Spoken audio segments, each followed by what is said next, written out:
अस्सलाम वालेकुम। मैं हारून हनीफ। हमारी ज़्यादातर वीडियोस यूट्यूब पे कंस्ट्रक्शन से रिलेटेड हैं, जिसमें हम लोग आपको कंस्ट्रक्शन में होने वाले मसाइल और उसमें कंस्ट्रक्शन की टेक्निकल पॉइंट्स, उनकी कॉस्टिंग और उनकी क्वांटिटीज़ कैलकुलेशन के बारे में गाइड करते हैं। एक बड़ा इंपॉर्टेंट पॉइंट है जो मैं आप सबको बताना चाहता हूँ कि एक्चुअली हो क्या रहा है। हमारे यहाँ कंस्ट्रक्शन की जो भी कंपनी या लोग कंस्ट्रक्शन करते हैं वो बेसिकली वो इसे एक प्रोडक्शन इंडस्ट्री कंसीडर करते हैं, जबकि ये एक सर्विस इंडस्ट्री है। मिसाल के तौर पे फ़र्ज़ कीजिए एक टोयोटा कंपनी है जो एक गाड़ी बनाती है और उसकी प्राइस है 30 लाख, मिसाल है। वो एक प्रोडक्शन कंपनी है। उन्होंने मटेरियल लिया, अपना प्रोसेस किया, उससे एक चीज़ प्रोड्यूस की, प्रोडक्ट बनाई और उसको मार्केट में लॉन्च कर दिया। अब कता नज़र इसके कि उसकी वैल्यू ऑफ मनी है या नहीं है, वो उस गाड़ी की औकात 30 लाख की है या नहीं है, तो वो उसको 30 की बेचे, 50 की बेचे, ये उनकी सवाबदीद है। तो ये होती है प्रोडक्शन इंडस्ट्री। अब इसी तरह जो उसका बायर है, क्लाइंट है, वो भी उसकी मर्ज़ी है, वो 30 लाख में टोयोटा ले सकता है, होंडा ले सकता है, कोई इंपोर्टेड गाड़ी ले सकता है, कुछ भी ले। लेकिन ये जो कंस्ट्रक्शन है ये इस तरह से प्रोडक्शन इंडस्ट्री नहीं है। हमारे यहाँ क्या हो रहा है कि जो कंस्ट्रक्शन कर रहे हैं वो इसको प्रोडक्शन समझते हैं। इसकी मैं एक आम मिसाल देता हूँ, वो आपको ज़्यादा क्लियर समझ आ जाएगी। फ़र्ज़ कीजिए एक साहब वो 1 करोड़ रुपए का अपना घर बनाना चाह रहे हैं और कंस्ट्रक्शन कंपनी उसको रेट देती है कि जी मैं आपको 1 करोड़ में ऐसे ऐसे ये आपका घर बना दूंगा। वो उन्हें 1 करोड़ रुपए की जो भी इंस्टॉलमेंट्स तय हो जाती हैं, ये लमसम तय हो जाता है। तो जो कंस्ट्रक्शन कंपनी है वो ये समझने लगती है कि ये अब मेरा राइट है या मेरी सवाबदीद है कि मैं उनको 70 लाख का घर बना के दूं, 80 का बना के दूं, 90 का बना के दूं, पूरे करोड़ का बना के दूं या 1.5 का बना के दूं। जबकि ऐसा नहीं है, ऐसा बिल्कुल भी नहीं। हाँ, ये कब होगा जब एक कंपनी अपने पैसों से एक घर बनाएगी, खुद वो एक घर कंस्ट्रक्ट करेगी और उसके बाद वो जब उसको बेचना होगा फिर उसकी मर्जी होगी कि वो चाहे करोड़ का बेचे, 1.25 का बेचे, 1.5 का बेचे। फिर इसी तरह उनके जो बायर है, जो क्लाइंट है, उसकी मर्ज़ी है वो उसको ख़रीदे ना ख़रीदे। इसी तरह ये जो कंस्ट्रक्शन इंडस्ट्री है ये एक सर्विस इंडस्ट्री है, बिल्कुल उसी तरह जैसे एक डॉक्टर की होती है।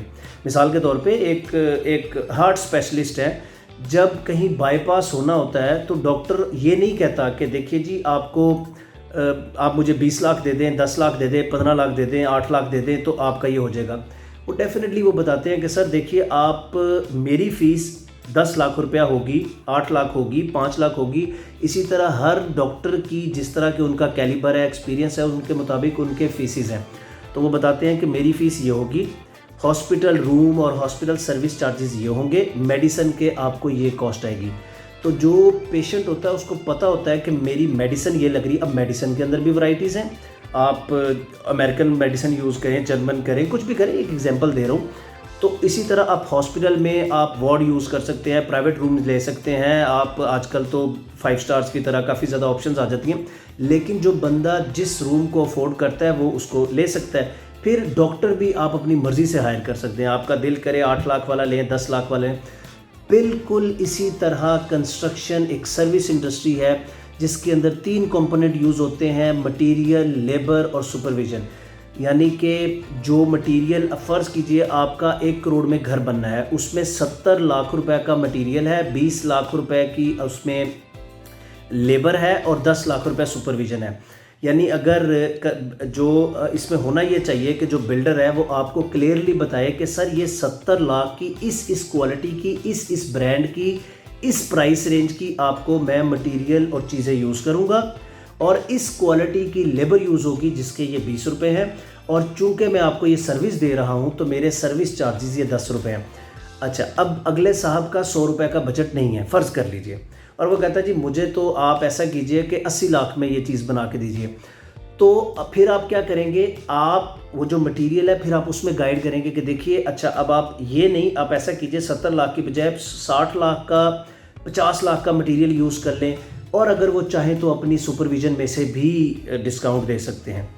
लेकिन बात क्लियर होनी चाहिए। मिसाल के तौर पे अगर मार्केट के अंदर प्रोडक्ट मटेरियल्स की प्राइस बढ़ जाती हैं, 70 आज आपको कोई कोट करता है और वो बढ़ के 70 वाले, जो पहले उन्होंने जो बजटिंग की थी कि 70 लाख का मटेरियल आएगा, वो 75 में चला गया है, तो आप ये भी क्लाइंट के ऊपर जाएगा कि आप क्लाइंट को बताएं कि सर आपकी 70 की चीज़ 75 में होगी है, मैंने आपसे ये ऐसे ऐसे हुआ था, तो अब आप ऊपर का 5 लाख पे करें। लेकिन इसी तरह जब प्राइस नीचे जाती है तो भी बिल्डर का कोई राइट नहीं है कि वो उस 5 लाख को, 2 लाख को, 1 रुपए को भी अपना प्रॉफिट समझे। मसलन अगर मार्केट के अंदर प्राइसेस मटेरियल्स की कम हो जाती है, चाहे कॉन्ट्रैक्ट हो चुका है आपका बिल्डर, तो भी उसका 100% जो बेनिफिट है वो क्लाइंट को ट्रांसफ़र होना चाहिए, क्योंकि आपने, डॉक्टर ने अपनी फ़ीस ले ली। अब अगर दवाइयाँ सस्ती हो रही हैं या हॉस्पिटल अपने रूम के और सर्विस चार्जेस कम कर रहा है, तो उससे आप क्लाइंट से लिए हुए पैसे में अपनी फ़ीस में कैसे ऐड कर सकते हैं। यानी कि जो डॉक्टर्स इस तरह करते हैं वो भी कभी भी अच्छे डॉक्टर्स नहीं कहलाते। इसी तरह जो बिल्डर्स ये करते हैं कि आपसे मटेरियल के नाम पे पैसे चार्ज करें और उसको बाद में अपने प्रॉफिट का हिस्सा बना लें, या मार्केट में प्राइसेस कम होने की वजह से उनके प्रॉफिट में बचत हो जाए और वो उसको आपको इन्फॉर्म ना करें, ये बिल्कुल भी गलत प्रैक्टिस है। और इसी वजह से ये कंस्ट्रक्शन में, ये जो हमारा ख़ास तौर पे रेजिडेंशियल और प्राइवेट कमर्शियल कंस्ट्रक्शन में ये इंडस्ट्री थोड़ी बदनाम है, क्योंकि वो जिस चीज़ के वो चार्ज करते हैं वो चीज़ डिलीवर नहीं होती, वो अपना राइट। और मैं ये नहीं कि मैं कोई बिल्डर्स के ख़िलाफ़ बात कर रहा हूँ, मैं ये भी कहना चाहता हूँ कि ये बिल्डर्स के भी हक़ में है। देखिए, अगर किसी बिल्डर ने 1 करोड़ रुपए का दिया, कॉस्ट दी, बजट दिया, और उसमें 70 लाख रुपए का मटेरियल था, जब वो बढ़ के 75 हुआ तो आप अपने ज़िम्मे से क्यों पे करेंगे? आपने तो सर्विस चार्जेस कहे थे, आप तो वो ले रहे हैं।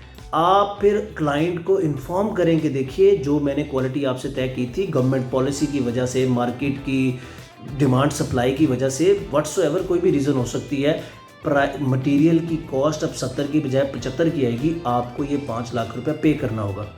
जब ये प्राइसेस गिरती हैं तो बिल्डर अगले क्लाइंट को 5 लाख रुपया रिफ़ंड भी करे कि सर प्राइसेस डाउन हो गई हैं, तो इससे फ़ायदा हो रहा है, हमें चीज़ें सस्ती मिल गई हैं, ये आपका 5 लाख रुपया। या वो ये भी कह सकते हैं कि सर आप इस 5 लाख में अब बेशक कुछ बेहतर क्वालिटी की चीज़ें ले लें। पहले आप फॉर एग्ज़ाम्पल आप यूरोपियन मेडिसिन यूज़ कर रहे थे, अब आप अमेरिकन मेडिसिन यूज़ करें, वो ज़्यादा एक्सपेंसिव है, ज़्यादा अच्छी है, आपका ऑपरेट तो रेस्टोरेंट डाल रहा है, तो वो वगैरह वगैरह। तो ये डॉक्टर और कंस्ट्रक्शन इंडस्ट्री की जो सर्विसेज है, उसका जो तरीक़ेकार है वो बिल्कुल सेम है। Thank you so much.